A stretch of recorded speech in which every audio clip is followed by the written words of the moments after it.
You give me 5 farmers with 2 acres. In 2 years, I'll make them millionaires. What did I say? 5 farmers or 50 farmers. They have 2 acres. They are supposed to be farmers. In 2 years, they will be millionaires. This is one of the biggest problems of small scale farmers. You know, neighbor is growing avocados, so you put avocados. Then you don't take care of that avocados. And when the time comes, the avocados are small. And then a middleman comes, and then you see that you're not even making money, but you read a story that you're making 2 million shillings from avocado farm of 1 acre. And most of the people who are making money, they are not telling you how they're making money. Of these commercial farms, they buy our farms, they rape that farm for years, and then they leave it and they go to the other farms. This is what is happening. I told you, in my culture, we pray. Cow is we see God in cow. When we talk of cattle, it's the cattle I'm talking which has been God made. It's not the one which is made by human beings. Okay, the one what you call a cow and what I call a cow are two different things. If that person is dependent on only rains, I will suggest that he should not do farming. You can't. When I say irrigation is you need a source of water. When you have source of water in 1 year, you can get more than 3 crops. That is when the game-changing things happen, because you're making it highly productive. We had the inspector, he checked everything, and then he asked me a question, how good is your pesticide? Do you know what I did? I picked up the pesticide bottle, put it in the glass of water, 5 ml, and I drank it in front of him. I always say that a cow without a farm and a farm without a cow will always struggle. Farm animal is a very important aspect if you want to really get the benefits of organic natural farming. Hey, what's up, everybody? Welcome to the Organic Guy podcast. This is your home of organic conversations. I'm your host, the Organic Guy, and around here we have conversation around how we can make our food system really work for us rather than against us. And today I want us to talk a very important topic that almost always gets ignored a lot, and I want us to talk about the soil. What is the soil, right? And how can we actually regenerate it? How can we bring it back to life? So that's the conversation I want us to focus on. To help us really have this conversation, I've got a special guest with us. He goes by Kumar Sheth, who is the CEO and founder of Food for Soil Africa. Seth, welcome to the pod. Thank you, Brian. I've been looking at some of your work. It's very, very impressive. You've got a diverse and a different kind of background. But for me, I usually like to start by understanding someone's background, because I'm a huge believer that how you grew up and where you grew up have a huge impact on who you become later in life. So before we get into the conversation, just give us a brief of where you grew up. Who are you in terms when you were small? Were you a talkative? Were you more of a conservative person? So what was happening in that space? I grew up in India. I was born in India. I was one of the naughtiest person you could find in class. I used to fail in minimum 3 subjects all the time. I have been to hostel because I was the notorious guy. So I was sent to hostel there also. I could not stay. So I was sent to some of my relatives in Bombay. I come from a place called Kolhapur. It's 500 kilometers south of Mumbai. We know Mumbai, Maharashtra in India. That's how my childhood was. Always curious, always doing something or the other. If there are 4 kids in a room and one kid is crying, the parents would first come and scold me and then say, why did you do this? So it was assumed Kumar is the one who has done that. From there, things started changing, and when I was doing my BCom, I meet some friends and you just start talking, and we discussed about accounting. So I gave a professional course for accounting. It's called Chartered Accountant. Chartered Accountants from India, in those days it was something like doctors and engineers, much even. It was something where you needed a lot of efforts, and it's like the passing percentage was 1%, 2%. So it's not similar to ACCA. We all know ACCA, but it was a more rigorous, because you have to go practically do things, understand, and the taxation of accounts, audit, banking, and all those areas were different. So I got into it, and fortunately I passed all of them in first attempts. Only the final I did it in second attempt. The reason I'm sharing this is passing chartered accountancy course in a few attempts in itself is looked as if it's a very big achievement. Okay, so that's how it started.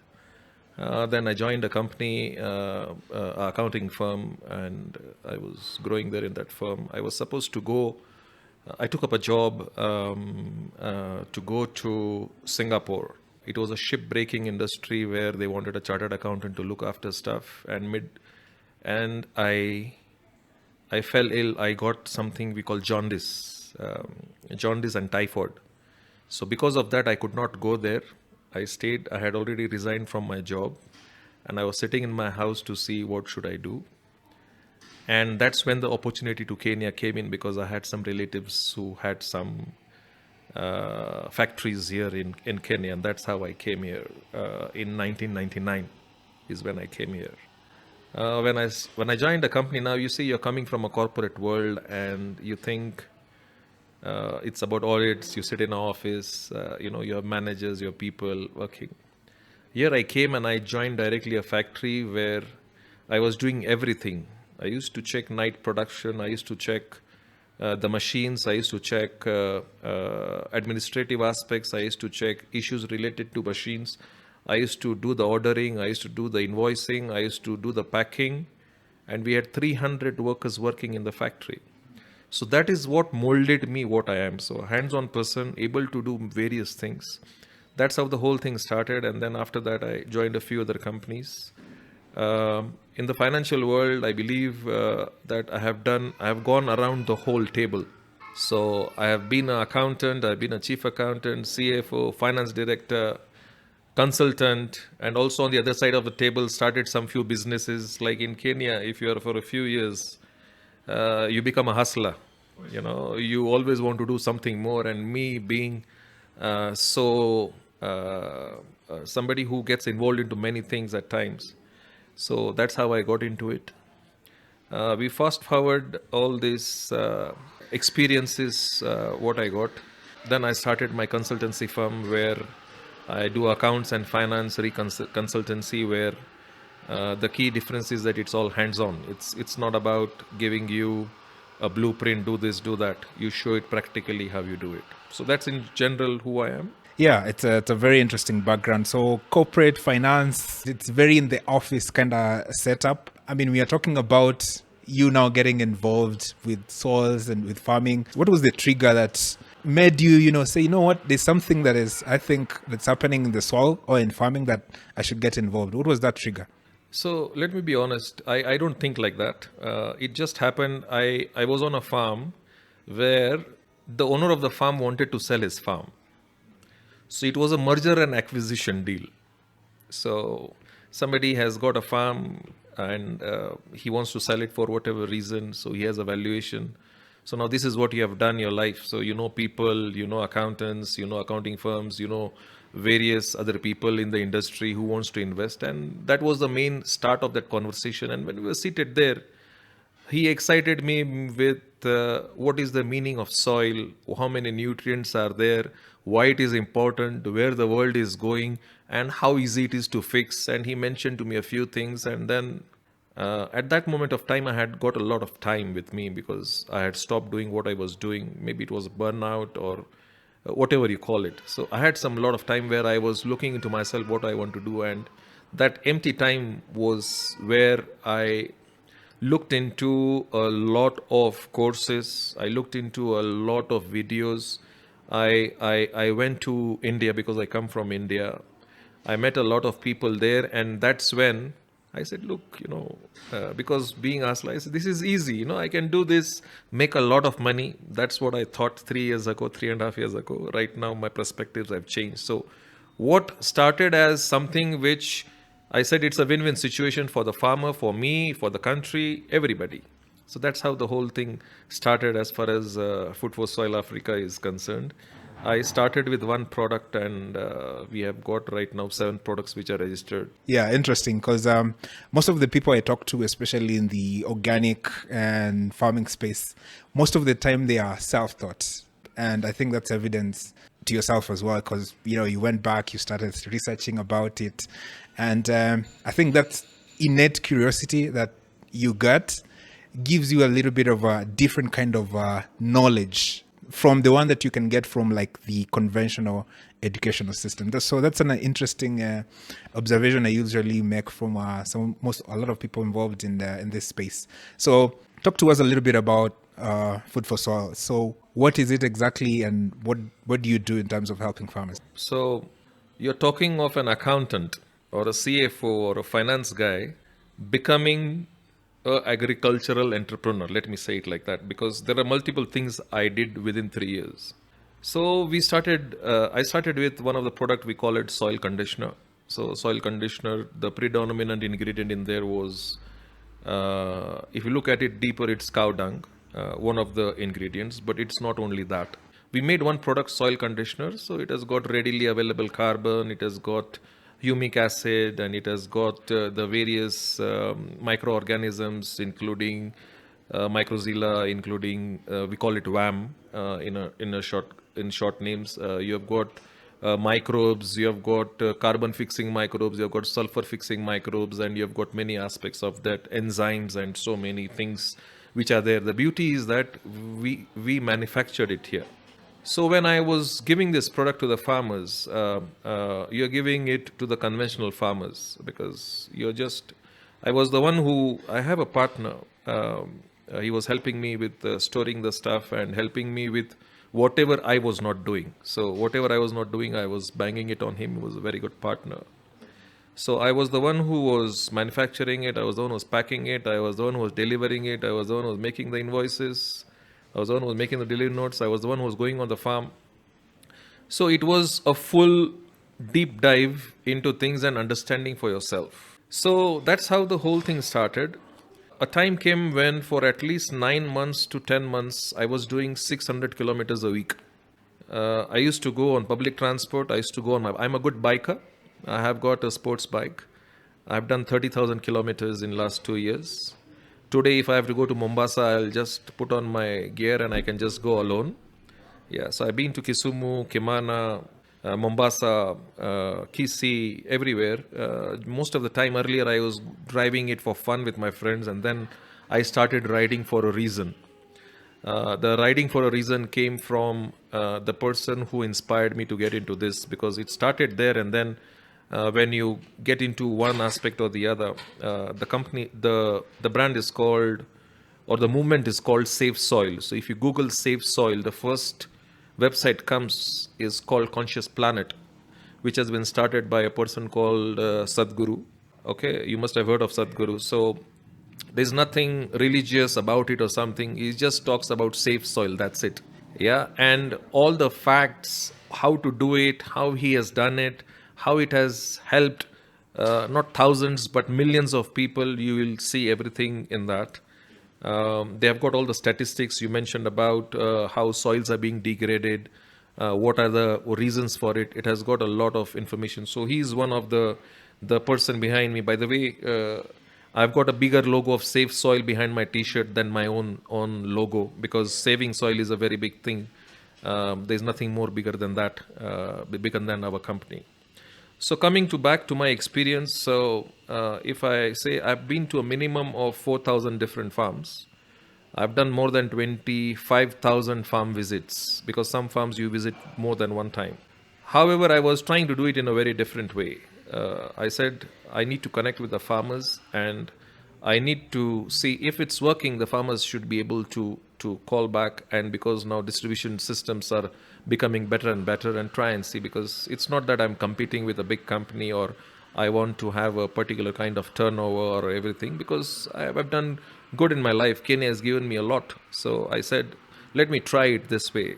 I failed miserably.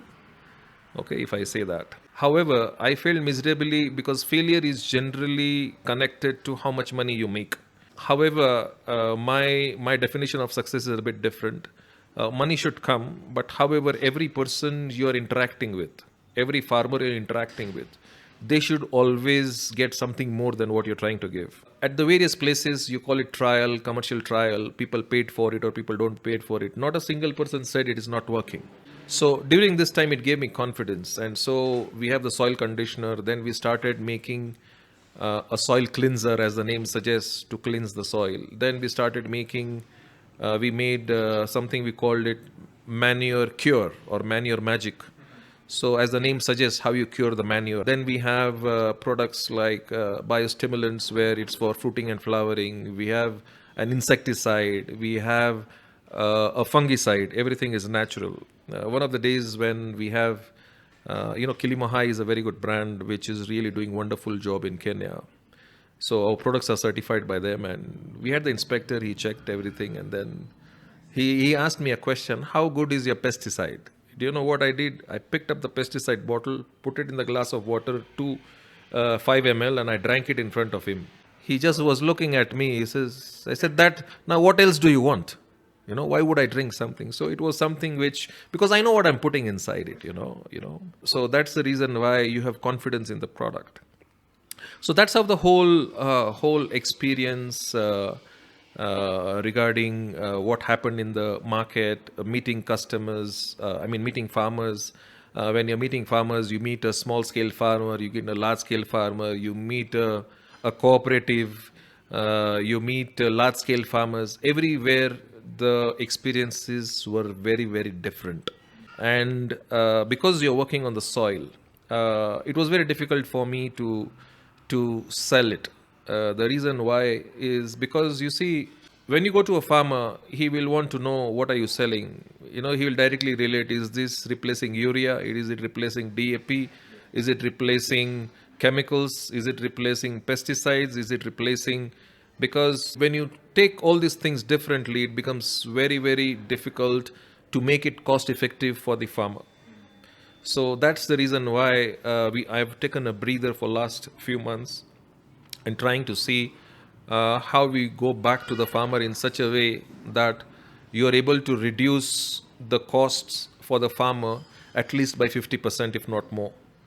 And you are on that journey, because you see, somebody who is used to using chemicals and pesticides and fungicides, you can't just go today and give him a solution and he is going to become organic.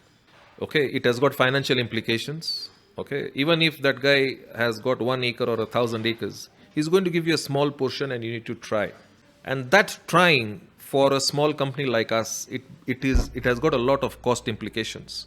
So that's where we were trying to see how to chase it. But with so many farmers using the product, so many places, different soils, different crops, we understood that if we take care of the soil, everything else will fall in place. So before we get into the nitty-gritties, I want to hear your perspective. How do you define soil? Like, what is soil? So first of all, if you define, when you go onto soil, everybody will look at it in a different way. You must have heard about that story that there is an elephant and there are 8 or 9 blind people. Somebody touches the tail, somebody touches the trunk, somebody touches the belly, somebody touches the legs. Everybody will have a different experience, right? So in case of soil also, you will find every stakeholder defining soil in a very different way. According to me, you will need to look at it in multiple ways. Number one, the chemical composition of the soil. Number two, the physical aspects. And number three, the biological aspects. So there are 3 ways you need to look at soil, and everything is interdependent. When you talk of soil, you need to understand what is the difference between sand and soil. So if you remove the organic matter from the soil, it becomes sand. If you add organic matter into the sand, it becomes soil. So as easy at it as it seems as we are talking, every person has a different way of looking at it, how you can enhance it or how you can work with soil. So according to me, that's how we look at soil. Yeah, it's pretty interesting because as you said, every person will give you a very different perspective of the word soil, right? So from the conventional side, they look soil from a chemistry point of view, mostly, right? So they say the soil only needs NPK. From the sustainable point of view, they look at this biology as living, something that is living, right? So you need to give it compost, gives life to the soil, blah, blah, blah, that kind of perspective. So for you then, as a small scale farmer, someone who wants to get into farming, what can we do, at least from a biology point of view, to improve the soils of a small scale farmer? I will say not from biological point of view, but from the overall, every aspect. Before we get into that, let me explain you. Let's talk about the difference between a doctor and a mother. In the earlier times, we did not. I'm not against any doctors. I'm just giving an example. So, agronomist is a doctor for the soil. So, there is a science. So, now today, earlier when you were getting sick, I'm not talking of accidents. I'm talking of you getting sick. Maybe you have malnutrition. Maybe you got a disease. Maybe you got fever. Whatever it may be, who was curing us? It's the mothers. Through what? Food. So traditional food was used as traditional medicine. And today, this traditional knowledge is being wiped out at a faster pace than you and me, we can imagine. I'll ask you a question. My grandfather, when he passed away, he had got half his teeth in his mouth. Maybe his age was, I think, 85 or 88, I don't remember. My father right now is 72, none of his teeth are there. 5 years ago. Me, my teeth will not be there until I'll be 60. Even before 60, it will be gone. So are you telling me I am taking care of my teeth in a better way with a very nice toothpaste which I'm paying 600 shillings and a nice brush, and my grandfather was not taking care of it? You can't blame everything to climate change. All right. So now, if you start debating about it, everybody will have a different answer. I'm just putting questions to you. Now, let us take that today you go to a doctor, say you're sick, which means you have fever. So you'll pay the doctor, you will pay for the test, you'll pay for the medicines. Is there any guarantee that doctor gives you that you'll be okay? And then the next season you go to the same doctor and you pay the same things and you eat the same things. Why? So this is how we are conditioned. Because you think that you will not be able to do without that medicine. That's the first thing. Let me put up a second question. At home, what do you have when we are eating food? You have got ugali, sukuma wiki, you have got githeri, you have got we have got our fermented food, uji. So while you're eating that, on a Sunday when you want to chill with your friends, what do? You'll go out and eat a pizza. Is it good for your health? You have a Coke with it. Is it good for your health? Still you do it. Why? So you don't have to answer that. This is the problem. You know urea is bad for your soil. You know NPK is bad for your soil. You know chemicals, what kind of damage it is going to do to you, but still we do it. So there will be multiple answers towards it. But the bottom line is that we want shortcuts. You have a headache. You don't want to go to the reason for your headache. Maybe you did not have your breakfast on time. Maybe you did not hydrate yourself. Maybe you went to some place where it is prone to mosquito bites, or there's a seasonal change or something or the other. If you just lie down for 2 days, just eat some simple house food, you're going to be okay. But we don't want to do that. We want to eat medicines because when you're empowered, when you have more money, say I'm earning 15,000, 20,000 shillings a month and you're earning 100,000 shillings a month. What is the difference in our lifestyle? You are supposed to be better off than me because you have money, but it's not the case. The lady who takes care of my house, my kids, she is more healthier than us. And she does not have all that kind of resources to buy those pizzas and unnecessary things in her life. She's walking 7-8 kilometers, 10 kilometers in the morning. She's walking in the evening. She's eating one time. And she's sticking to her basics. What she does not know. What is she eating? She's having a rugali and sukuma wiki. But what does it do to her body? Everybody knows, but we want to ignore about it. So this is the issue what we have. So now what we are talking here is the immune health. So how do you build immune health of a human being? And how do you build the immune health of soil? These are the questions I'm answering. So let me tell you something. You are a human being, right? You have a car. When you buy the car, you have a user's manual, isn't it? Yeah. So this is how you drive the car. This is the fuel you put in it. This is the number of days after which you service. So you are a human being. Do you have your user's manual? I'm serious about it. So we don't have a user's manual. Why? That user's manual is with our ancestors. That knowledge is lying with our ancestors. Who told you that you're supposed to wake up early in the morning? It is good for you. Who told you that home food is better? Because it is there. You don't need somebody, you don't need ChatGPT to give you these answers. Yeah, we have these answers. Our mothers and our grandmothers, they have it. They will know that in this season, this is the right thing to eat for you. This is the kind of fermented food what you're supposed to eat, and you will be okay. So it is on these lines where I have gone into understanding how human beings, soil, and cattle, they are all interrelated. When we talk of cattle, it's the cattle I'm talking which has been God made. It's not the one which is made by human beings. Okay, the one what you call a cow and what I call a cow are two different things. Because anything which has been there naturally is what we are talking about. So when we talk of indigenous seeds, you can have a little bit of hybrid ones. You see, they're not GMOs. GMO is totally different ball game. Yeah, I'm not talking whether it is right or wrong. What I'm saying is what has been given by God is there. Now, let's talk about how farming was done 100 years ago. We don't even have to go very back in the ancient history. And you compare with how we were then, 3 generations or 4 generations, depending on where we are. The farms were healthier. The vitamin content, say for example, you're eating an orange today. You're eating it for vitamin C, right? As per United Nations records, also it's on the Safe Soil website. That's where I've got all this information. 70, 80 years ago, if you're eating one orange, the amount of vitamin C what that one orange is giving you, do you think it is the same right now? According to you, how much has it gone down by? Probably by half. It has gone down by 95%.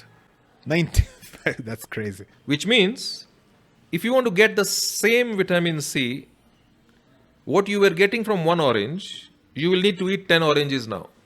And you know the number of vitamins you need. So humanly, it is not possible for you. So you're getting supplements. There are so many evidences that synthetic supplements do not make any sense on human body. Let's have a very good example.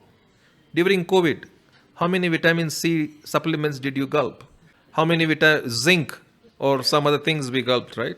But those people who had those tablets, you have been given it as a multivitamin, right? So it is supposed to help with your vitamin C. That vitamin C is supposed to build your immune system. So next time when there is a season change or something, you don't catch cold, you don't have those symptoms. But did it happen? No. So that's about the human beings. Now, I want to give you another example. My grandmother, she gave birth to 8 kids. Okay, my mother 4, my wife 2. My son might give 1. That one, 100% will not give birth to any. You know what is this? It's a malnutrition of the human race. It's not by choice.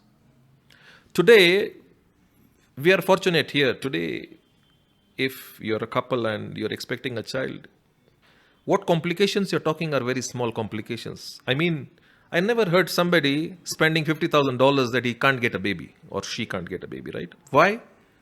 Because naturally it is easy for us. Do you know how much money somebody in Europe, India, China, wherever, Japan, they're spending? They're spending hundreds and thousands of dollars and they're not able to get a baby because there is nothing left in their body.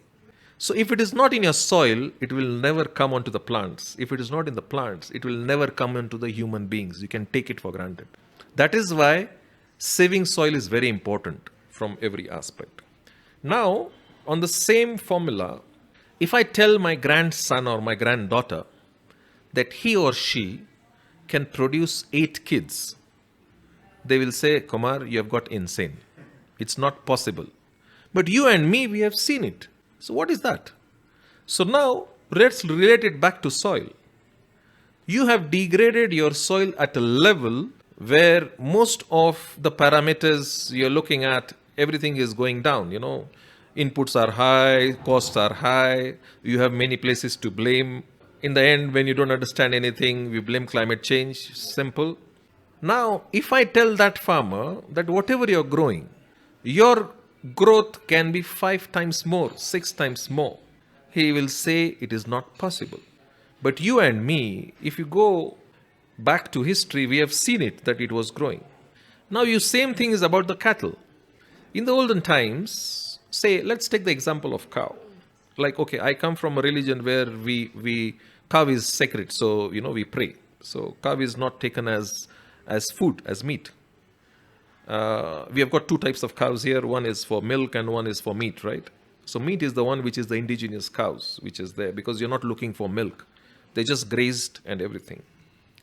In the earlier times, the way you would calculate whether that particular cow is beneficial for you is the number of births you will get over the lifetime of that cow. But right now, it has been directly said that it will depend on the amount of milk it is giving. Because you are thinking milk is the only precious commodity a cow can give. And that is the myth I'm trying to decode. Because India has already decoded. If you go to some records, India exported manure from cow dung in millions of dollars, not shillings, to countries like America, Saudi, and Middle East. Because, as I mentioned to you, only way you can convert sand into soil is by organic matter. And for that organic matter, you need bacteria and you need food. So those bacteria or the microorganisms, they need food, they will eat and they will do whatever they need to do. They've been doing it. Like you see, everybody says, when you go to the forest and you check any leaf, who is providing or it's working in a natural ecosystem? Okay, it's very easy to say, I will say, but how does a commercial farmer replicate those things on his farm and still make money? That is the journey what I am on. So I have to look at all the aspects of your farm. So when I'm coming to your farm, I'll give you a flowering solution. So you'll have wonderful flowers, but you don't have fruits. So you have failed, but my product has worked. So the moment we are going to look at it in individual products, we will always have one problem or the other. So that is why we are giving a full solution. You take up the soil, other things will fall in place. So we have got multiple ways to look at it. We have worked on almost everything we grow in Kenya.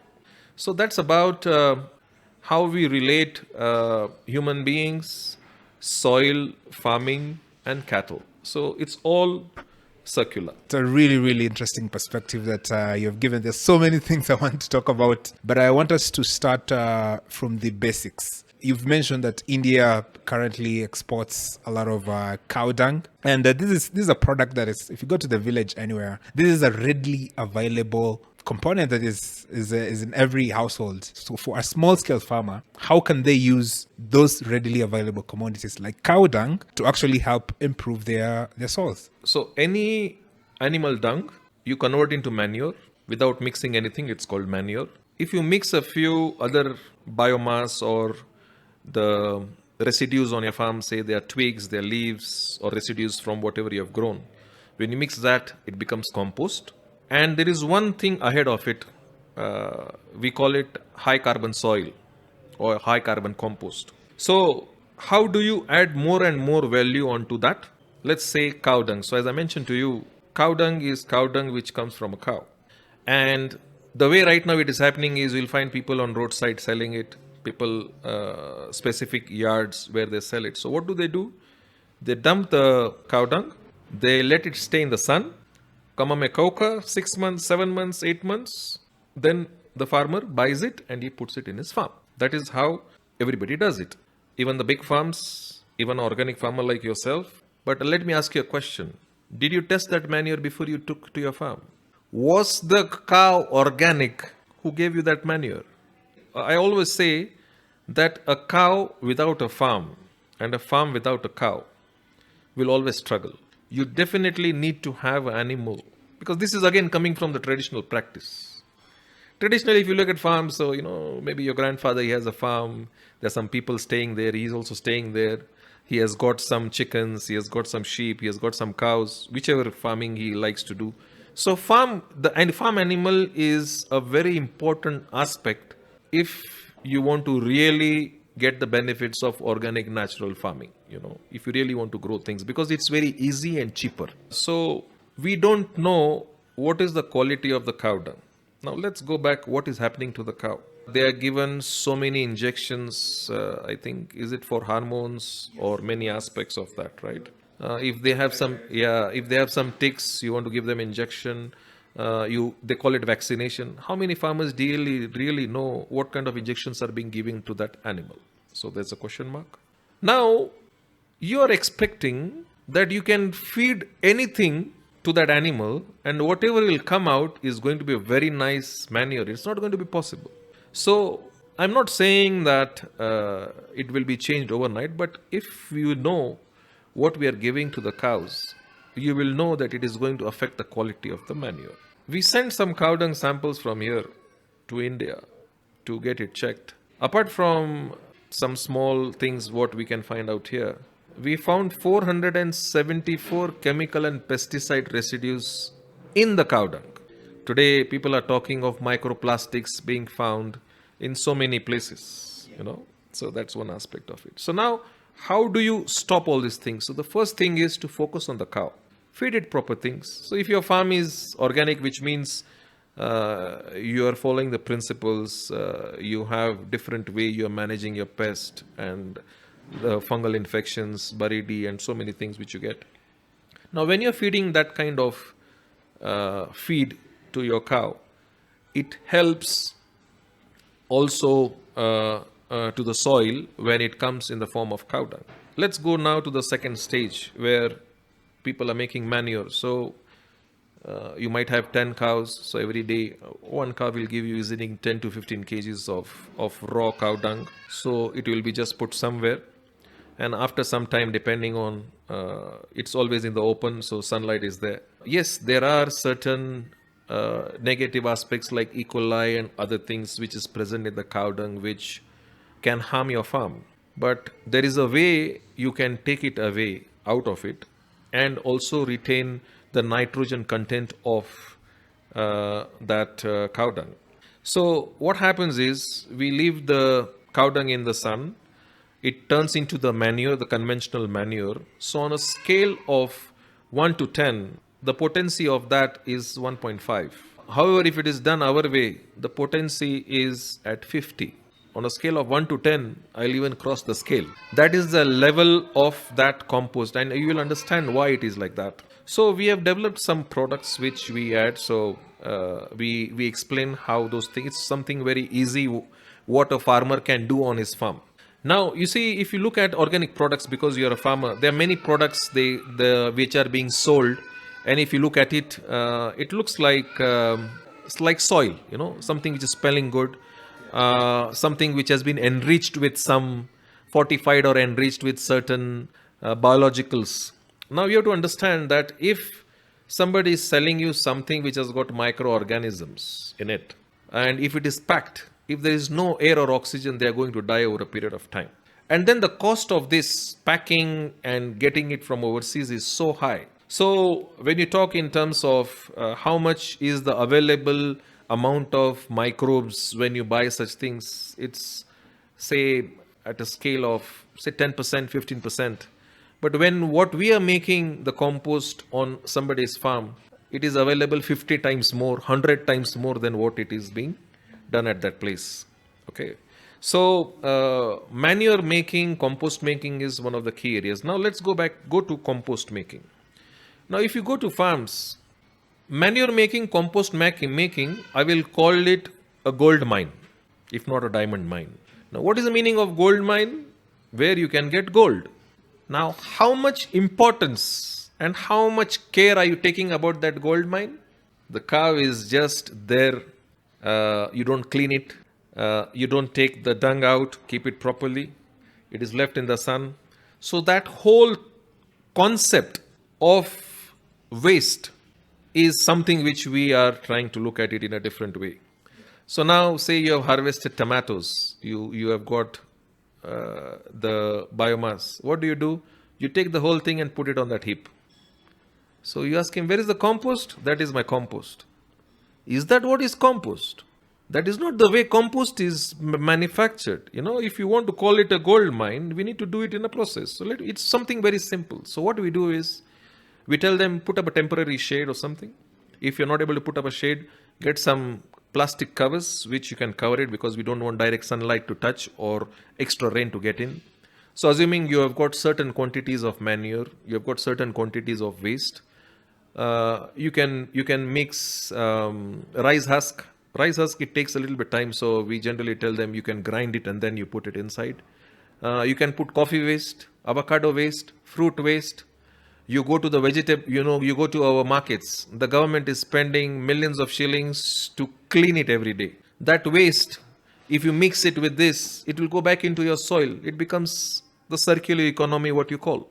So how can we do all these things? Making bioenzymes, it's so easy. There are so many hundreds and thousands of videos available, but how many people are doing it? They're not doing it. Why? Because we want to have a shortcut, and there is no space for telephone farmer.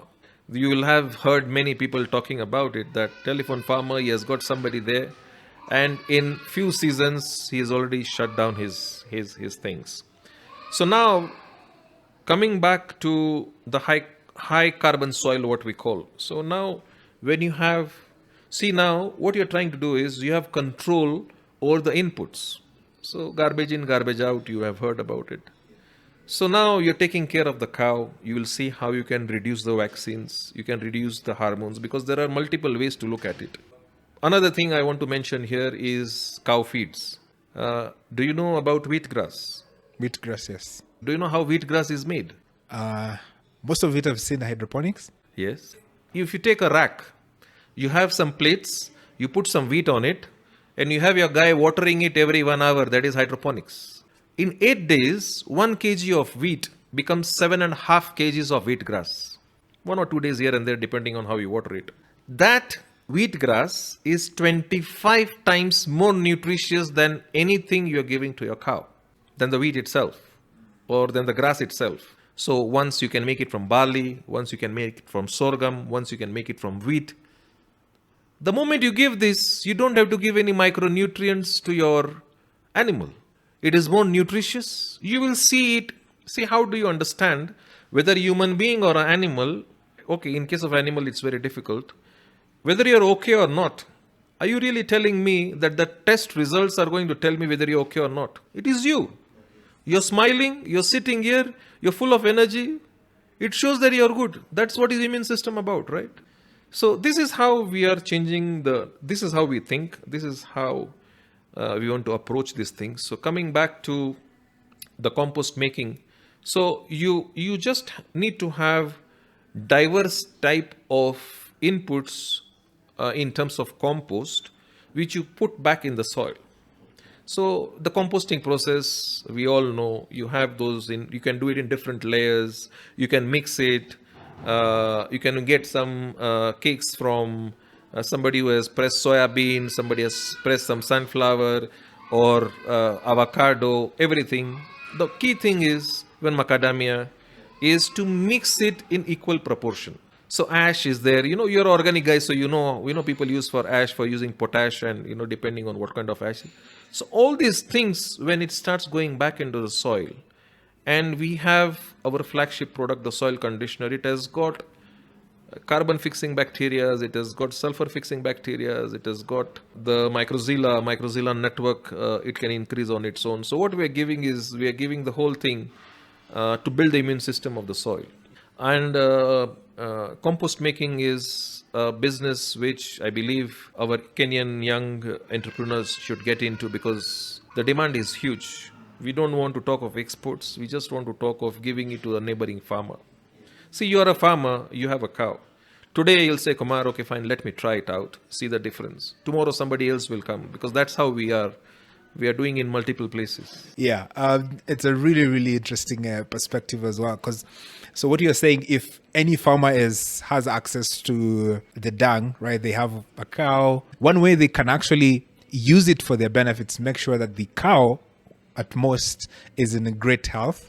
So that also can lead to giving them a really good dung. Then from there, they can compost it using different kind of plant materials, and then from that they can use it in their farm as well. So that is basically the gist of it all. It's also interesting you mentioned that the kind of cow also makes a difference. So can you help us explain, like, what do you mean by that? Because you say that all cows are not the same. Yeah, the people with whom I work who are researching in India, they have researched on different species of cows, including the hybrid cows. You know, the one I was saying that they are not actually cows because we don't know what animal is that, because they've been crossbreeded with two different animals. If you go, you know, the way we have it in agriculture where the root is different and then you plant a different grafted. Yeah. So right now, do you know in India they are grafting even tomato plants? It's not only the fruit trees. So people have gone much higher because why? It stays longer and you're getting better fruits. So let's say indigenous Indian or indigenous African or indigenous cow. When you talk of indigenous, you have specific genes being indigenous, which means today, if you and me, we go to Turkana and we come back, I'm the first person who's going to go sick because I'm not indigenous for this environment. But you are born and brought up here, you know. So this is two different things.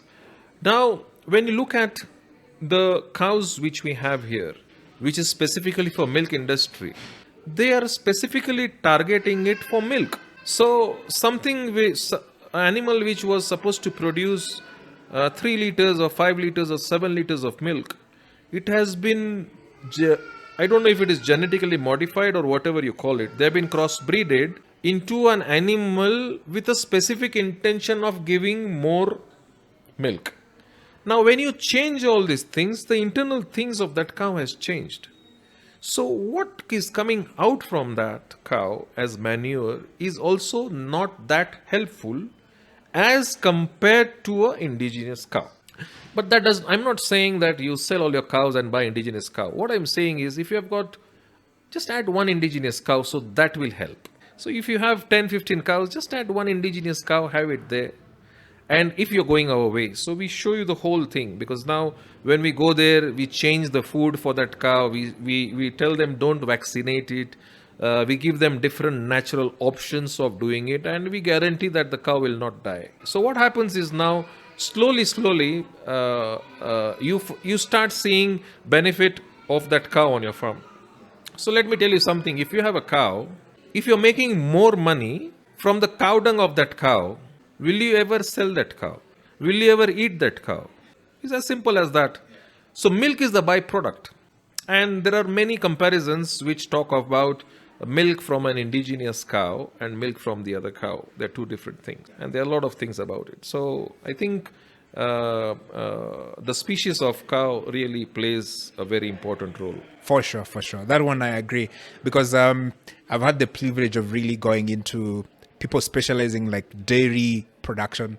I also saw that in the Netherlands as well. They have huge places for just dairy cows. And usually the lifespan of this milk production, I think it's 3 years. By the 4th year, they have already sent it into the meat processing industry because it's not producing enough milk for it to be profitable. So they send it into the butcheries so that they can produce meat and stuff. So normally a cow is supposed to, I think, 10, 12 years.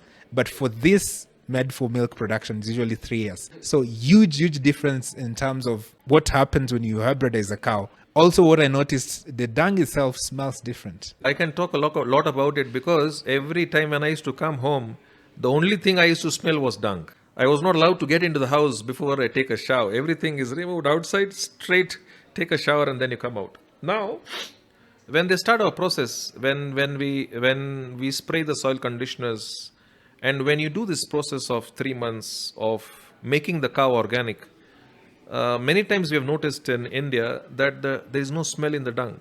See, you have to understand, we call it free grazing. See, why do the Arabs or the countries who are buying our meat, why do they like it? Because the difference in meat coming from the so-called milk-producing countries and us here. So they are grazing out and they are happy. Okay, the cow does not know that it is going to be slaughtered tomorrow. Yeah. But look at that cow. You have seen so many people who are animal activists, and they show. If you talk of Netherlands, you see, it's for people to understand. Me, as I told you, in my culture, we pray. Cow is like, it's we see God in cow. If you look at it like that. So we're coming back to the same thing. Those milk producing. Let's take an example. Those milk producing countries, whether it's Netherlands or any country, the excess milk, I don't know if you know about the protein powders what are made. Milk, when it is produced, how many hours can it stay? About 10 hours. The whey protein, when it comes to you, it has got an expiry of 2 years. How? What made it stay? I'm just asking. I'm not saying it is good, bad. I'm not promoting or saying anything. So there is something you have put inside it which has made it stay for 2 years. Now, when you buy an orange which has come from South Africa or Egypt, apples, they have come here after 30 days. What did make it stay like that?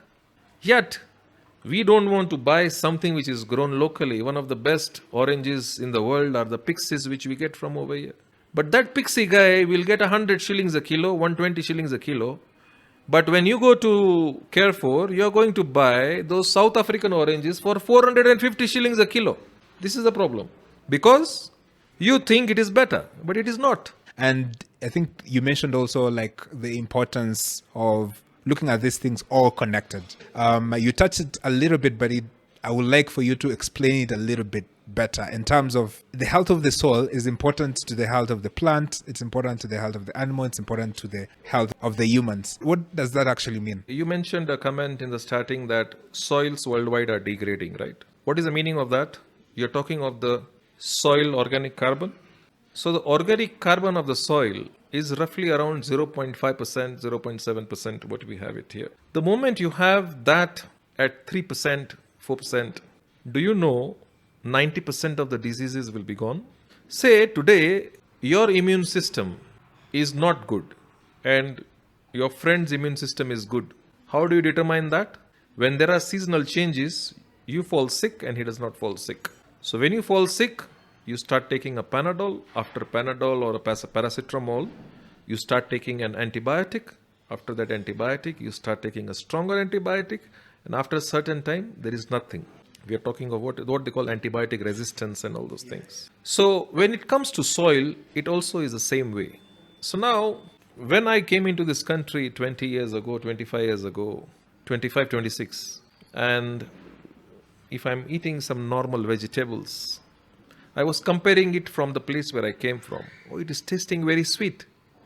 It is tasting nice. Oh, Kenya, we are naturally organic. I don't know if you have heard people talking about it. We are naturally, what does it mean? Whenever it rains, you go by the roadside, everything is green, everything is growing because the soil is fertile. Now, when you have these commercial farms which are there and they have a specific investments done in that and they want to grow things in a certain way, you keep on growing it until a certain place where it is not giving them desired profits.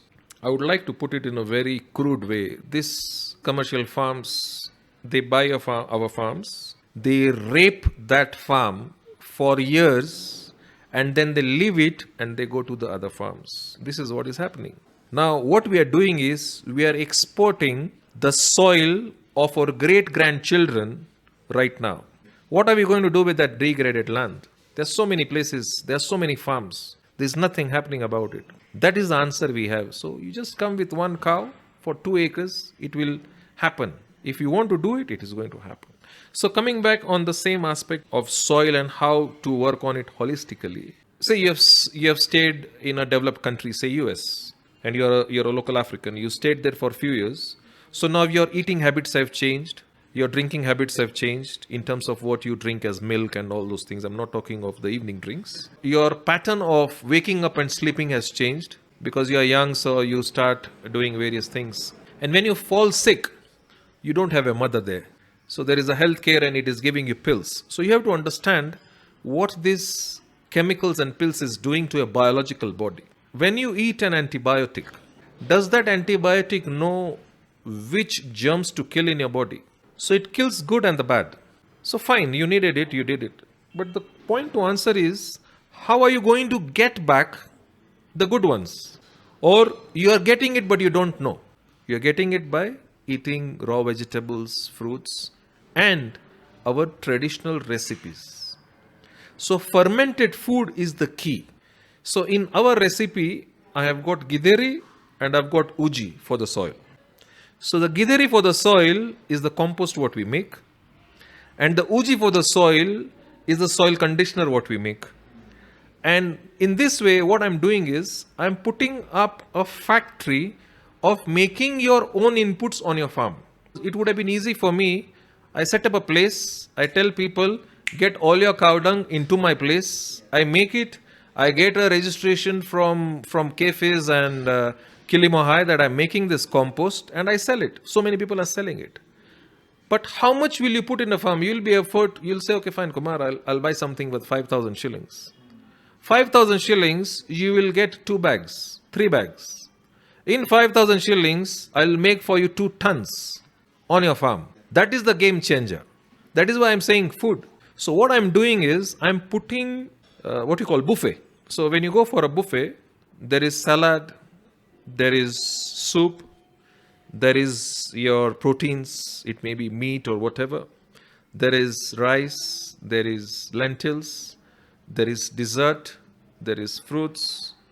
So you will decide what you want to eat. There is tea, there is coffee, there is water, there is soda, there is juice. You will pick a juice, I might pick a soda, somebody else will pick a water. So this is what we are doing for the soil. We are putting the full buffet. Now, when you look at people, as you mentioned about NPK, so there are only 4 nutrients we talk about. But in general, in total, there are 104 or 108 macro and micronutrients. You see, sometimes somebody will come and say, you don't have sulfur. Somebody will say you don't have copper. Somebody will say you don't have this. So what we are doing is when you make this compost, you are putting everything inside it because it already has it. You see, that's the reason why I mentioned to you how a doctor looks at it and how a mother looks at it. So today you go and you check and somebody will say that your vitamin C is low. So you will start taking vitamin C shots or you will start taking oranges. But as we know, the oranges does not have enough in it. So you can't eat that and it is not helping you. So you don't have a choice and you go back to the supplements. So if it's not in the soil, it will not come in the plant. So coming back to the same thing. So this is how we work at it. So one thing is working on the compost. Second thing is working on the soil conditioner and assuming whether the person is growing herbs or horticulture, fruit trees, or whether it is tea, coffee, they have their own plan. So what we say is, okay, fine, mark out a small area and let's do this commercial trial together. Because earlier you get calls, okay, Kumar, do a trial. Now, you have to pay for the products. You go there, you employ people. I said, I don't want to do this. I said, my dad has not taught me this business. How do I say that? So now you want me to come on your shamba, to work on your soil, to work on your profits, to make sure that you get increased productivity and reduce your cost. And yet I need to show you and do it for free and then you will pay me. I said, no, this is not how I need to do business. So that's why we have come up with the initiative, one farmer at a time. We have got a few farmers. They are happy in what they are growing and it's really going places. How long do you think does it take for this change to happen? So let's say you have a farmer who's been using the conventional way and they want to adopt this system. How long do you think will it take? So let me be honest with you. I'm not coming with a magic wand to do it. What I can assure you is if you put that compost properly, you will see the results the same season. Now, when I say the results the same season, I'm not saying that I'm going to double your output in the first season. But by the time you're going in the third season, you'll be growing a lot of things. Because generally what you look at it is, say you go to a farm, you said you have a 3-acre farm. How many trees do you have in the farm? Because you're an organic farmer, you might have planted, right? But a conventional farmer will not have trees. So the first thing I say is on the empty places, plant some trees. Now you know what the trees does. So you can have indigenous tree, you can have a fruit tree. Moringa is something which you can grow, which is good for your soil, which is good for your cattle, and it is also good for you. You know about the moringa powder, yeah. So what happens is in 2 or 3 seasons, your income from that farm starts going higher. Why? You know what is what we talk in terms of biodiversity. So I'm not there to teach the farmer organic farming, but I'm just putting the principles in place. Put the compost, reduce the chemicals. Say he is doing tomatoes. Now let's go on the. Let's say you're doing tomatoes on 1 acre. So you've got say 20 tons of tomatoes. Now you look for a middleman to sell, and then you blame the middleman. I mean, why can't you grow different things and just sell it to somebody who is near to your farm? Grow a little bit of tomatoes, grow a little bit of onions, plant one line of some herbs, because herbs is now, you keep on growing, or strawberries, perennials, as we call it, right? Mix it a few things, because you'll grow something what you can sell in your neighborhood. Your income is going to be much higher than what it is. But what happens here is, we Kenyans, we like to, what is the right word? You find something is trending. Okay, somebody, for example, dragon fruits. Yeah. So somebody says, oh, it's being sold for 1,000 shillings a kilo. But when the season comes, you go to the market, it is being sold for 200 shillings, 300 shillings a kilo. Yeah. So what I'm saying is, the long-term goal of that farm is very important. Yeah. This is what you see. Now I'm putting my commercial and financial experience in this farming. So now you're a farmer. You say, okay, fine, Kumar, I've got. Say you're a herb farmer. So you say, Kumar, I've got somebody who is buying the herbs from me. I want to sell herbs. Fine. He's giving you 300 shillings a kilo, while exports they're getting 1,500. That is what is making you. But you see, there are many aspects. You need the certifications, GMP and blah, blah, blah. There are many aspects of that. So I believe that farming is something where you can never go wrong. We have a growing population. We have to feed. It's not that you grow only beans and maize. You can grow a lot of things, because people need everything, So there are multiple ways to look at it. One of the things that make people not want to adopt organic and sustainable farming is they say it's not scalable enough. So let's say you have someone who has thousands of hectares and they've come for you and they want some help in terms of helping really improve their soils. First of all, is it viable when you're doing it large scale? You see, large scale farmers, they have set up their farms in a different way, and they have got many doctors there. So they don't need a mother to give them a guidance. So as I mentioned to you, there are two different aspects. I'm talking as a mother. So soil, they also have soil. So if they take care of their soil, it will also work. But large scale farms, if they're doing monocultures, because you see, they will need to do, assuming somebody is doing wheat on a large scale. If you tell him, have some biodiversity, he can't do it, because he has got different machines for it. He has got a market only for wheat, so he does not have that. If somebody is having thousands of acres, he has got the highest to lose, because whether he likes it or not, the soil is degrading. Whether he likes it or not, the input costs are going up. Whether he likes it or not, tomorrow his farm is going to be barren and finished. So the only way is to find out a way and start adopting this. So if you've got thousands of acres, call Kumar or somebody like Kumar and say, okay, fine, I'm giving a small portion and I want to try it. Because the farmer has to determine what he can sell. This is one of the biggest problems of small scale farmers. Neighbor is growing avocados, so you put avocados. Then you don't take care of that avocados, and when the time comes, the avocados are small. And then a middleman comes, and then you see that you're not even making money, but you read a story that you're making 2 million shillings from avocado farm of 1 acre. So, and most of the people who are making money, they are not telling you how they're making money. So my advice to large scale farmers would be that as much as you have agronomists, doctors, employ some mothers, employ some people who do agroecology. In India, there is a state called Sikkim.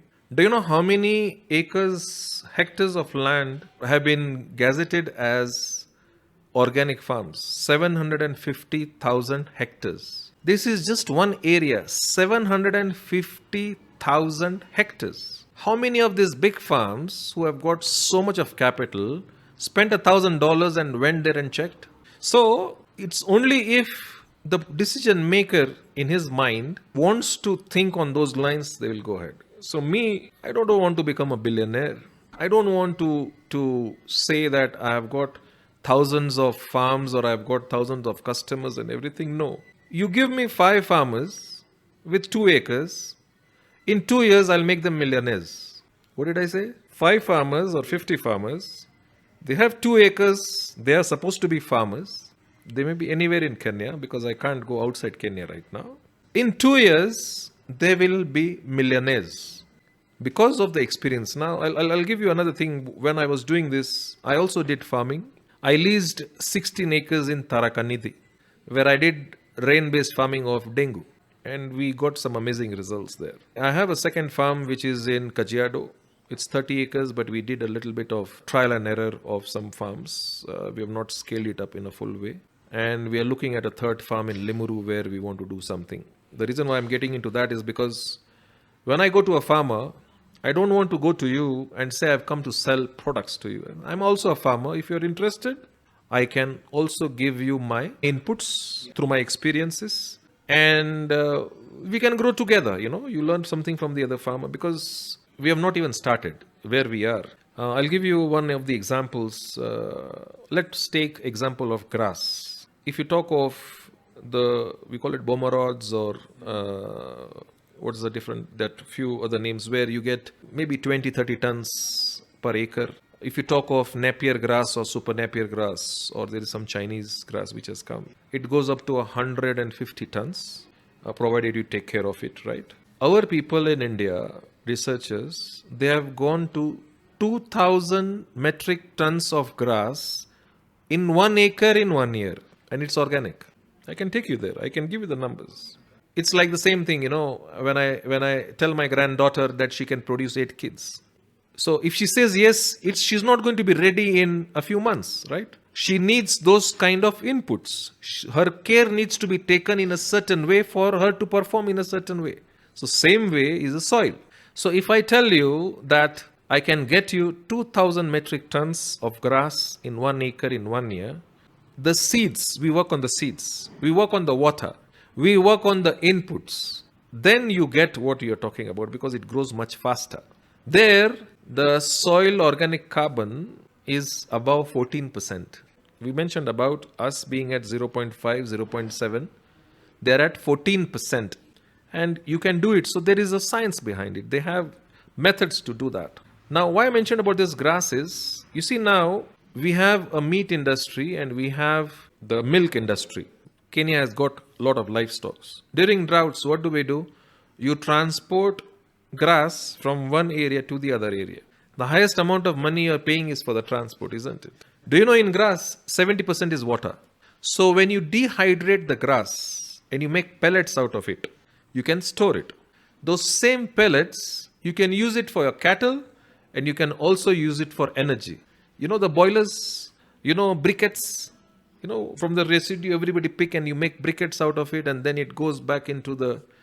So the calorific value of the pellets, what I'm talking about, is also much higher. So why I'm sharing this with you is because there are some people who have started doing these things. Now, how will we compete with people who are growing 10 times more, 20 times more than what we have? Any amount of tariffs will not stop. So that's where it is going, and that is what is exciting me. Yeah, interesting. So for a large scale, what they need is really a change of mindset and that commitment to say, you know what, I think I believe in this and I'm willing at least to start small, see the results, and then be able to scale up in the long term. You mentioned that you've traveled a lot across the country. You've talked to a lot of farmers. What has been your number one excuse, you will say, from a lot of these farmers? Our farmers have been spoiled. When I say spoiled, the farmer is on his farm. Agronomist from a certain company will come with inputs on his farm, give him some freebies for trials. He'll take it, he'll use it. So he's used to lot of spoon feeding. So the farmer will only talk to you when you go on their farm. Now, in my case, the reason why I was going on the farm is because we were not selling a product. We are selling a concept, So if it's a concept and when you're new, and you are also adapting and changing a bit on the fly because it's no straight jacket, right? You go to an avocado farmer, or if you go to a herbs farmer, or if you go to a tea farmer, or you go to a coffee farmer, the problems they have are different because they are all talking about the problems. So you'll say you have a headache, you'll say you have a skin issue, you'll say you've got ulcers, you'll say I can't eat properly, I can't sleep properly. But my answer to everything is same. If you eat it right, if you sleep well, everything will go. For example, in case of coffee farmers, there's a very nasty disease called CBD, coffee berry disease. We've got more than 30 farmers who use our products and it is working very well. Even when it is working very well, most of the farmers, they don't call you back. They want it, available with the agrovets. They want so easy. So that is one of the major hurdle what I faced because my main concentration was small scale and medium sized farmers. In case of large scale farmers, say I'm going to a farmer which is in Nanyuki or Naivasha, a big farm. So today you go there, so you do hi, hello, he'll give an appointment. Next time you go there, then you explain, then you say, these are the people involved in it. By the time you're doing a trial for free, it's 6 visits and it's say around 30,000 shillings. Who will pay for it? I stopped it. I said, no, I can't do this because I'm not yet capable of doing this, And if I'm spending it to go to the large scale farmers, tomorrow I will say my overheads are higher. So whom will I charge? I'll charge to my small scale farmers who are buying it from me because you see, you're on account. So you'll say, okay, fine. Your fuel expense last year was say 10,000 and now it is 50,000. But that 40,000 was because I was trying to get new farmers. So how do you balance it out? So it was a very tough decision and things, but we are open and we are trying to see how to go about it. The process to build immune health is same, isn't it? You can have different things in between. You might debate, no, Kumar, we want to put this much extra here, this much. No problem, we can do it that way. But the main way of doing is one way. There is no other way. There is no chemicals which is going to build your soil. It is not possible. It is not happening. It's interesting you talk about that mentality or that perspective that a different farmer has. So it's something I've always wondered, especially for our farmers. Do you think there's that reluctance from farmers to adopt local solutions rather than like the mainstream solutions? 100%. 100%. What is the reason, do you think, behind it? Because you see, when you get a local product, there are always questions about its quality. Because everybody in their journey as an entrepreneur have seen that most of the agencies who are supposed to take care of quality, they are not doing the job that they are supposed to do. So there is always that reluctance to buy local products. I'll give you an example. Owner of a pharmaceutical company who is manufacturing dawa here, he is not eating his own dawa, he is eating something which is from UK and Switzerland. What do you say about it? Or you go to a restaurant and the owner does not eat there. In case of farming, let me tell you, you must have also seen that. When you go to a farmer and you see that one side, everything is very nice and green and everything, he has put his chemicals and everything. On one side, he's struggling. What is this? Aapa meweka manure peke yake. Hii ni ya kukula jumbani. You must have seen, he has a small thing where he keeps it for himself. Why? Because he knows he's putting poison on the other side.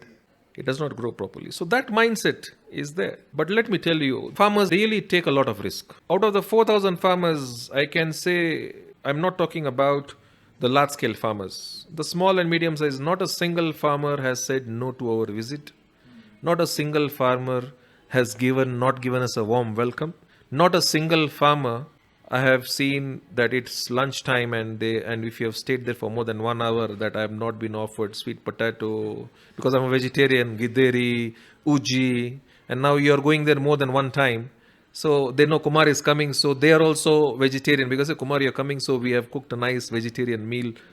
Whether I do business with them or not, but everybody is wanting to learn that. I think this is where the young generation needs to take up the baton from the older generation, learn the traditional aspects of it, use their own mind and look into farming as to how you can sustain it for many years. You grew up eating kideri and uji. Was it not made in Kenya? It was. Literally from our farm. So the simplest things what we have is local. There is something they call it Jivamrut in India. You take cow dung, you take some flour, you take cow urine, you take sukari guru, you put it in a barrel, you put some water and you ferment it for 7 days and you use it. Okay, everybody knows about it. When you're using this, what we have done is we have improvised this, but we have worked on the quality of the inputs going in. So is the manure organic? Okay, the manure cannot be organic if the cow is organic. So you must have not heard this concept. How do you make a cow organic? So that's what we do, Food for Soil. So you make the cow organic. Okay, so it's all about the mindset. See, the way I'm discussing with you about how we are correlated, human beings, cattle, and the soil. The moment somebody understands it, and the moment somebody says that, yes, this is the approach we want to take, it becomes a game changer. And we changed our way of doing things. So earlier, when we were doing, now you're going on the farms, and so how do you handle the costs? So the cost of that products was increasing. It was not making any sense for the farmer, because he was comparing with something what he is getting conventionally or something or the other. So what we have done is we have bifurcated the cost. So we say, okay, your farm is here. So one time there is a small cost. We charge them for a farm visit. And the cost of products are at such a level where it is very affordable for the farmer. And we have a way where if the farmer says that he did not benefit from what we have done, we return the money. No questions asked. Because we don't have any middlemen, right now. We don't want to deal with 1,000 acres, 10,000. We will cross that bridge when it comes. Okay. But right now, assuming if I've got 100 farmers, I want to deal 200 farmers, 300 farmers. We have a small team which works together, but the first visit with the farm is always me. I let that person understand where we are coming from, and if there are any problems along the way, we try and tackle that. Nice. So we are trying to help really a small scale farmer. I'm sure majority of the people you work with are small scale to some extent, and we sort of want to help them. So especially from a value addition perspective, what is one thing do you think can be helpful to these small scale farmers to help them really earn, a better income for themselves? See, the extra time what a farmer family has, assuming there is a son or a daughter for a farmer, that extra time is just going in checking reels and wasting time, right? Politics. How much time is that person investing in understanding simple things? Let me give you a few things. How much does a farmer sell his macadamia nuts for? It was a time 20 bob, 50 bob, right? Do you know how much is roasted macadamia nuts in Carrefour? You just have to check on your phone, because most of these farmers, they have a smartphone, and Carrefour is online. 1 kg is 1800 shillings. Let's take peanuts. How much does a farmer get for 1 kg of peanuts? And how much is 1 kg of roasted peanuts? Now tell me, is there any rocket science to roast peanuts or to roast macadamia nuts? There's no rocket science. How much is 1 kg of fresh chili a farmer sells? And how much is 1 kg of dry red chili powder? My wife buys it for 1200 shillings a kilo.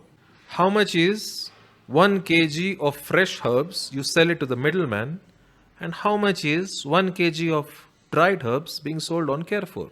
How much is 1 kg of mangoes rotting on your farm because the exporters just picked what they wanted and they left what is there? And how much is dried mangoes being sold? The difference is huge. 700%, 800%, 1500%. So what do you want? You want somebody to come with a magic wand and come to your farm and do everything for you. So why can't you see it? Let me give you another example, something simple. Taraka Nidhi, I'm growing green grams. Right now the season has started. The farmers are selling their green gram for 65 shillings a kilo. If it's a better quality, 80 shillings a kilo. In Carrefour, 1 kg of dengue is 260 shillings. Packed in a plastic bag. The only thing what they have done is polished it. Do you need polished green grams? You just need to eat the green grams. Yellow beans. They are selling at the farm at 100 shillings max.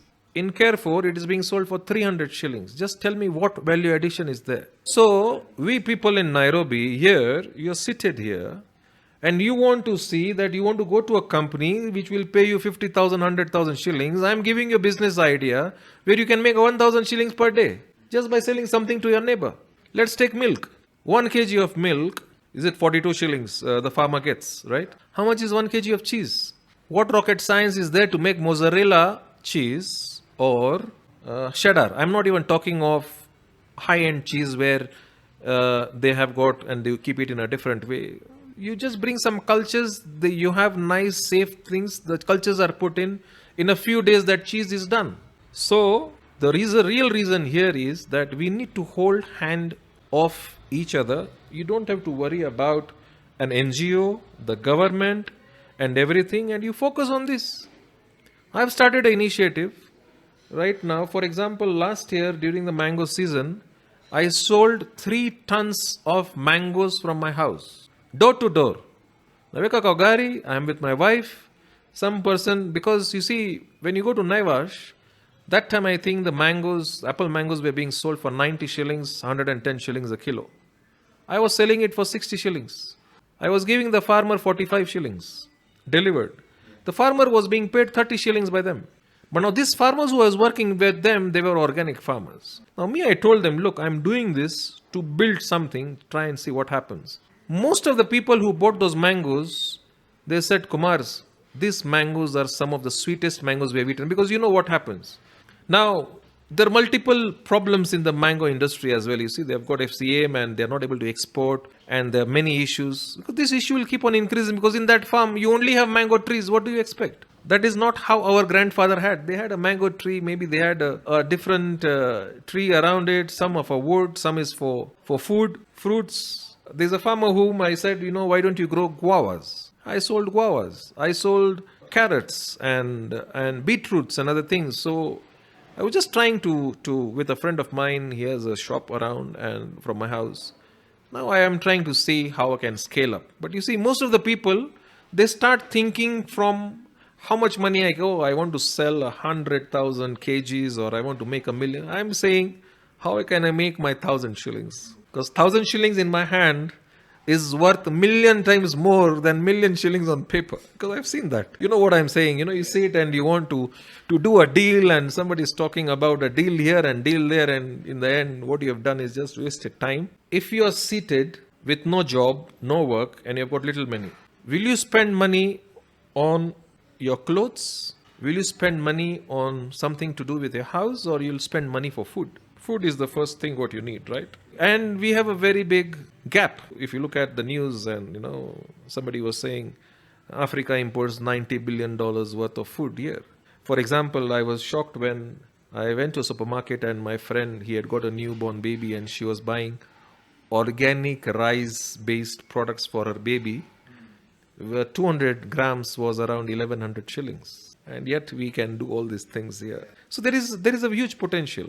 And if you look at strawberries, I sold strawberries. There is a farmer whom we worked on, and his strawberries, we turned it into organic and natural, not certified, because they have their own things and other things. But he started using our things.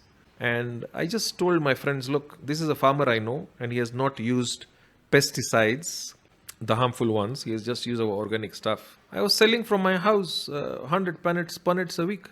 People are spending 1,000 shillings in their car just to come. They send a driver and to pick it because people value. So I don't know how you create that. I want you to help someone build an ideal farm following your principles. What are the key ideals that you will help them or just guide them to ensure they become a successful farm? So number 1, which is your nearest market? Number 2, what kind of soil you have? Number 3, what are your neighbors growing? Number 4, I'm assuming that the farmer wants to grow naturally, organically, and he wants to phase out the chemicals and pesticides and fungicides from his farm. Plant a few trees. So when you talk of few trees, you can plant guava tree, you can plant orange tree, you can plant avocado tree, or whichever trees which will grow. So because it's a 1 acre farm, so you just say plant a few trees. You don't want to guide which trees. He will know. If he wants, we can tell him some moringa trees, because there are reasons for it. Because over a period of time, you get the biomass and your farm, the organic matter and the soil organic carbon will keep on increasing if you have the more the number of trees. Once he has identified where he wants to sell, and what he can sell is then the journey of farming starts. You don't start farming if you don't know your market. Don't grow cabbages when you can only sell it for 25 bob. Don't grow dragon fruits when you don't know where the market is, because it is going to take 1.5 years, 2 years. The dragon fruits will come just because somebody else has made money, because you're a smallholder farmer. So smallholder farmers, according to me, water is the key issue. So if that person is dependent on only rains, I will suggest that he should not do farming. See, irrigation, when I say irrigation, is you need a source of water. When you have source of water in 1 year, you can get more than 3 crops. That is when the game-changing things happen, because you're making it highly productive.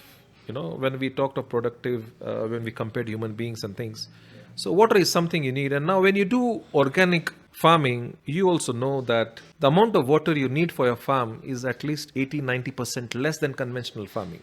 So I would like them to mix as many different crops on their farm as possible. Every farm will be different, because depending on what he chooses, he can sell. And then you can do it. So you can have some chilies on this side, you can have some strawberries here, you can have some other things here where you have got separate. So on one patch, say it's a cold area like Limuru, and you have put in some carrots or some beetroots. You can't do the same thing if you are in Kajiado, because they will not grow properly because it's hot. So in Kajiado side or sides where people are growing a lot of tomatoes and other things, we'll focus on maybe oranges. Because now, pixies, they grow very well there. I used to eat pomegranates 3 years ago when I did not know. I used to eat imported pomegranates from Spain for 3,500 shillings a kilo. Right now I don't. But locally, the farmers are not even getting 1,000 shillings for a kilo for their pomegranates. So there is multiple things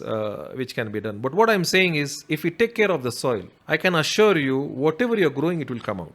Yeah, and I think that's the mentality that a lot of farmers need to adopt, in terms of view soil as something that you really need to take care of, as something that you need to feed for it to give you the kind of output you need. As you were saying, say you have got 5 acres, 3 acres or 5 acres. You make at least 4 divisions or 5 divisions. So you say within your farm, this is your farm 1, 2, 3, 4, 5, 6, whatever. So today you farm on your farm 1. Then you go to your plot B after 1 month.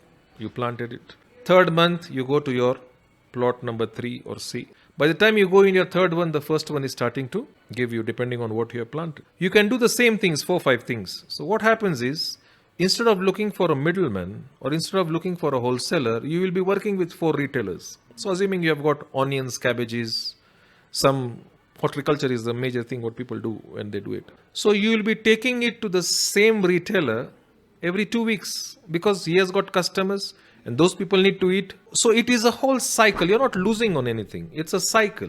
And you're dealing with the same. But I have not seen many people doing that. Because when you have 5 acres, you'll say, okay, fine, you know what? I've got 1 acre of cabbage. So your total, this many heads, this much. And you'll have a middleman come in, pick up the cabbages and go. You'll make money, you'll not make money. There's a different thing depending on demand and supply, market, whatever. You have tomatoes. So you're fortunate and somebody comes and buys the tomatoes. You have given it, because when you have monoculture and you have got tomatoes, so you're doing it. So this is the drastic difference in how you plan your farm. You can't have a monoculture and then you plan that you want to do it organically. It will not work. It will work in a commercial way, because now your input cost will be coming higher, because our main thing is whatever is coming from your farm, you're able to sell. So earlier, if you're getting 10 tons of tomatoes, I'm going to give you 10 tons of mixed things. But in the second season, I'll give you 15 tons of mixed things, because the trees will start giving something. The fertility of the soil is also increasing because of the compost and everything you have given. Like in one of the farms, when the maize was grown, he got 5 cobs of maize on one stem. Okay, out of this, 3 were fully grown, 2 were not grown. So, here you have got a big different problem. There is a coffee farm where the coffee tree started bending because of too many fruits. So the problems can come in a very different way. So the mixing is different for each farmer. And you see, as you know, we say every individual is different. So every farm is also different. For sure, because they have different goals. They're in a different climate. So I will ask the farmer, what is your goal? And assuming I have a different experience about that goal, I will try to tell the farmer, no, let's not go this way, let's go this way. So if somebody has got 5 acres and he says he wants to put 1 acre of dragon fruits, so the question is, do you have a market? Is it confirmed? How many other people are there? How are you going to take it to the market? What is the cost of taking it there? All these things needs to be considered, So that's where our expertise comes in, We are able to guide, do this. You just change a little bit. He's making money. It's like a baby growing, A tree grows slowly. It's not a lift, It's a staircase. One, pole. We reach where we want to reach. And I'm telling you 100%, small scale farmers, if they work on these simple principles of what they're growing, where they are near to the market, they take care of the soil, sky is the limit. Yeah. And they have to be that mindset of, hey, this is actually what I want to do. So I want to pick your mind a little bit on the role of government in farming. So we know government does provide subsidies, especially for conventional farmers. That's not usually the case for organic farmers. People like you have inputs that are organic. Maybe they could be subsidized. Does the government even have a role in terms of helping other farmers as well? See, when you have something which you cannot control, I tend to leave it alone. Okay, number one. Number two, according to me, our government needs to go and look at other countries, not necessarily India, who have been pioneers in reducing chemical usage, how it is working, and try and give us something on those lines. Number three, the ills of using fertilizer are known. We had some Agra, or I don't remember the conference, where they want to increase the amount of fertilizer what is being used in Africa. So currently, assuming we say we are at 2 bags or 3 bags per hectare. In India, say it is at 15 bags. In Europe, Spain, they are at 25, 30 bags. The number of people living with cancer or dying with cancer, have a look at it. That is what we are getting it here. So we have got multiple benefits. Now, directly when we talk of farming, yes, there should be even more subsidies given to organic manufacturers so that farmers can affordably buy it. In my case, the way I am doing it, I am building a organic input making factory on your farm. You don't need any subsidies, you don't need anything, because you have all the inputs. The waste, what you're getting, we are just trying to mix it and put it together. Something which is little bit, which is not there, you can source something from the market and you put it. So I'm telling you that even without government support or even without subsidies, this can grow. Look how I think Moranga is doing wonderfully well in terms of adopting organic farming and the ecosystem there and the kind of investments they're attracting. I saw recently, it's really good. So, we will have to learn from each other. And we hope that we get better hand-holding from the government. For example, there is a law, I don't know if it was passed, because there's so many laws in Kenya that you can't keep a track of it. Every day there is some new law which comes up. I think that's what needs to stop. There is a law also on how you can use the animal dung. So earlier somebody said, you can't use it on the farm. So if you don't use it on the farm, where are you going to do it? You want to have dump sites for it, or you want to dump it on Nairobi roads? What do you want to do with it? But there is a nature's way, See, when you look at maize, the whole maize stem, what is grown, the 100%, how much a human being we consume is only 10% or 20%. What is the rest? If God wanted, the maize cob would have just grown directly, isn't it? So why is it grown? Think about it. When you have a tree, it is giving fruits. The leaves shed in a certain season, again it grows, again it is flowered, again it is fruits. So why has God created that tree like that? The creator of us all is the most supernatural intelligence you can talk about. A human body or the soil or the various plants and trees what we have. So why is it done in that way? Because a certain portion is for your cattle, certain portion is to go back to your soil. And we have somehow come in between that cycle with the monocroppings and other things. And that's where the whole thing has come up. Yeah, I've always wondered actually in terms of government providing subsidies. If the government were not providing subsidies, could it even be affordable to do conventional farming? Because if you remove the subsidies, a lot of farmers and a lot of farms will actually collapse in the weight of the amount of money they need for inputs. So I think there's also that part that gets overlooked a lot in terms of, is it efficient enough? Because this is one of the criticism that is usually leveled against organic. But if we talk about efficiency in terms of costs, then the other side is way, way overblown and needs to be talked a little bit more about. You see, that is why our approach. You see, when you look at organic, the people who are selling in the market, like, I am no way in competition with them because I am not selling a product to a farmer. What I'm telling the farmer, do you want to make your own githeri and uji? The moment you will have this githeri and uji, all the macro and micro nutrients you're talking about, 104, you're going to get it. At what cost? Even maybe the less than even the subsidized government fertilizer. That is the game changer. Because, and then the beauty is, every year in an organic farm, the cost of inputs starts going down and the output will start going up because of the way the whole ecosystem is designed. Whether you do syntropic farming, whether you do strip farming, whether you do a mixed farming, whether you have some horticulture and some animals and some trees, whichever way you do it, bottom line is the farmer should make money. So government support, you see, the way you have agronomists going on one farm or the other, you don't have an agroecologist going on one farm or the other. So we need to build that system. See, an agroecologist who is talking about syntropic farming, or he is talking about whichever way, he's talking of the natural way. I'm empowering all of them because I'm giving them input which is like rocket fuel, which is made on the farm.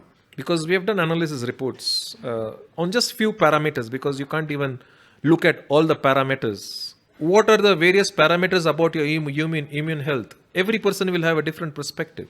Somebody will check your blood, somebody will check your X, Y, Z, somebody will look into the various physical aspects of it. But do you know, we all are made up of 98 or 99% of microorganisms. So there are enough studies which talk that your gut is your second brain. You say, when we talk of gut feeling, what do you mean by gut feeling? What is gut? Gut is not only about you eat food and it releases toxins out of your body. But there is a lot of microorganisms in your body which generate chemical and biological, and then it balances your body. I've always wondered why is it India does very well with organic farming? Because I usually see even the Prime Minister himself actually tweets about organic. So I'm like, what makes India so special with organic farming? See, in last 15 years, the way the government has laid the roadmap for various aspects is at a very different level. Now, they have understood for a long time ago that if we do not remove chemicals and pesticides, we shall be also in the same place where right now some of the developed countries are.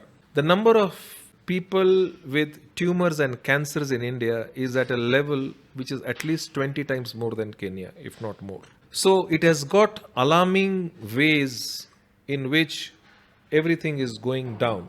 There are multiple researchers who are saying that if you fix the soil, everything will be okay. So if you fix the soil, you will fix water, you will fix the various aspects. I mean, the list is endless. What then do you think the future holds for a small-scale farmer? Because we've talked a lot about how we can empower them and how we can bring them to make their small farm to be really useful. What do you see the future hold for a small-scale farmer? If you look at it, our population, we have the youngest population. Yeah, our soils are not as degraded as other places. Regional integrations are taking place. Import substitution is not what we are looking at it. We are only talking of exports. Somebody wants to export herbs, cut flowers, avocados. Do you know how many containers of oranges are imported in the country every month? More than 75 40-feet containers. Do you know the amount of strawberries are imported? So I'm just talking about citrus fruits. So that's the potential. When you talk of agriculture, you know about sugar, you know about wheat and maize and all those things. But you see, there is a lot which is possible. sky is the limit, because once you have agriculture, there is also processing. The reason why we are not looking at small scale processing, for example, you have heard stories about tomatoes going waste. How much money do you take to make tomato sauce in a place where you are? You don't have to have a mega factory like you have for macadamia, or you have for cashew nuts, or you have for tea, or you have for coffee. Small processing, you'll be shocked with the kind of developments are there in China and India. You get a small machine, you process it, you have your, that's why you need an enabling government which will be able to assist us in value addition. So sky is the limit. Yeah, sky is the limit. I like the optimism, and I think we need to be optimistic about the future of a small scale farmer, because they are at the core of giving us the food that we eat. 80% of them feed us as well. So you see, the narrative, what is there in the mind of a small scale farmer, who will change it? People like you, media, where they are able to consume such podcasts, or other people who can say, yes, you can do this. This is possible. So the younger generation is the key here, because they have got internet, they have got phones, so they will be able to look at what is happening, and you don't have to do something which is requiring a lot of tech, or there's no rocket science we are trying to do. What you're trying to do is something what you're growing, adding some value into it. I gave you some examples before about it. So it's there. I mean, one of the things I did not mention was about jaggery. Do you know we can export the amount of jaggery we can export from here? It's unlimited, because most of the people in the West, they are stopping to use sugar, and they want to use something which is in place of sugar. For example, honey. I did not mention about honey. 4 years ago, I used to buy honey from supermarket which was Australian, and I was buying it for 2,500 shillings a kilo. Australian honey, and I'm in Kenya. Now I know it, because now I know farmers. I'm buying it directly from the farmers, and I'm paying the farmers 700 shillings for the honey which I've seen with my own eyes being removed.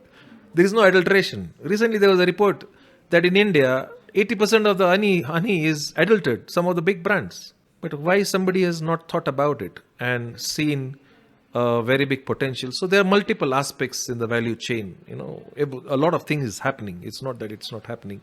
But as I'm saying, there is huge potential. Not every day we get to talk about soil. So why do you think there is no mainstream talk about soil? It's because that's how we have been fed. You see, there's too much of media we are consuming. There's too much of TikToks and Instagrams and other things we are consuming.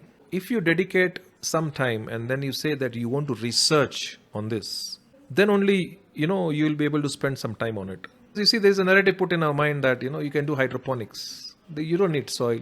But nobody is talking about the nutrient content of what we are growing. Today, because of chemicals, you might have increased the output by whatever times.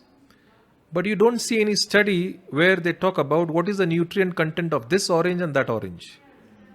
Suddenly now we have come to know, because that orange is no more working on you, because you eat those oranges and it is not giving you the vitamin C or the bananas or whatever we are talking about. So we need to learn from the lessons what we are getting. We don't have to follow that path, isn't it? And we are doing that. For example, in the Western world, when we got the normal phones, and from normal phones we moved to some different phones, and then we moved to pager, and from pager they moved to mobile phones. In Africa here, some of the countries, pagers just went out because the other thing took over. So we don't have to do the whole journey there. So the future is about biologicals, and biologicals, as they say, we have got an authority which looks after it and everything. You are more a biological person than a physical person. So same thing is about the soil. So Save Soil, the initiative which I mentioned to you about Sadhguru. By the way, as I mentioned, I've got a bigger brand logo of Save Soil behind my t-shirt than my own company's logo, because saving soil is the key thing. This guy is 68 years old when he traveled in, I think, Europe, 30,000 kilometers on his bike in 1 month. He has got the biggest initiative of saving soil. He has talked at MIT, he has talked at United Nations, he has talked at Harvard. What we do not achieve in 10 years, a decade, the guy has achieved in 1 or 2 years. And now the spiral effect of that is being seen. There is a project for Kaveri calling, it's for river. There's right for the rivers. If you look at the website, you will see a lot of content. So what I'm saying is those datas are available. But we are consuming advertisements, right? If you want to consume something, you see, you need to go that road. If you want to know about soil, it is there. If you want to know about the cattle, it is there. If you want to know about water, it is there. But why do we need somebody to talk about it? Why can't we sit, discuss, we know, and we act as what is required? So we've talked a little bit about your own journey, how you started. You moved from the corporate world into the soil world. As you finish, I want to paint a picture for us. So when all is said and done, and especially for Food for Soil, what do you want people to remember you for? I want people to remember soil. I want them to remember it is easy. And I want them to remember that an animal without a farm and a farm without an animal, both of them will struggle. Nice. I think that's well summarized. This is the point where I like to go into a segment I call rapid fire questions. So what I've done is I've prepared 10 questions for you. So the idea behind it is really to get to know you a little bit better, just in case it didn't come out through the podcast. And this one should be fun. Ready? Yeah. So the first question is, as a kid, what did you want to grow when you grow up? I just wanted to become like my father, because when we were growing up, you are going to the shop, you're looking at the stocks, you're looking at counting money, you're making invoices, and maybe I'm 7 years old, 8 years old. Second question, if soil could speak, what do you think it will tell us? Leave me alone. Third question, who is your favorite historical figure? It's from Bhagavad Gita. His name is Krishna. Krishna is our God, but as a historical figure, I think he has done much more. Even if you look at it as you take him as a somebody who is talking about history, or somebody who is talking about how you live your life. A fourth question, what's one habit that changed your life? I think multiple ups and downs in Kenya is what changed. Yeah, Kenya is a special country for sure. Fifth question, what's one soil myth you wish people would stop believing? To think that soil is dirt or stone. The myth is that people think it's not living. Sixth question, if you had to eat only one meal for the rest of your life, what will it be? Githeri and uji. You've mentioned that that combination, so you must love it. Okay. Seventh question, what's your favorite book? I'll give two. The first is by Robin Sharma, The Monk Who Sold His Ferrari. And second one is the Bhagavad Gita, because I read it after. That was the book I read first. Bhagavad Gita, it's also an amazing book. It has got everything what you need in your life. Eighth question, where is one place you like to go but haven't been? Inside me. Ninth question, what quote resonates with you most? When the going gets tough, the tough get going. Last question, knowing what you know now, what advice would you give to your 18-year-old self? Don't go to college, go to a farm. Okay. Yeah, that's simple enough. So these are 10 questions. Thank you very much for agreeing to be part of this conversation. For guys who want to follow your work, how can they follow your work? I'm on LinkedIn, Kumar Sheth. And with us, it's very simple. They just can contact me on my mobile. My number is 0721 314 051. It's on WhatsApp as well. Drop a message, have a conversation, and you start there. Okay. Thank you for the time. It's been a really, really great conversation. I've enjoyed it. You've given me a different perspective and a different mindset on how to approach farming. So I really appreciate that.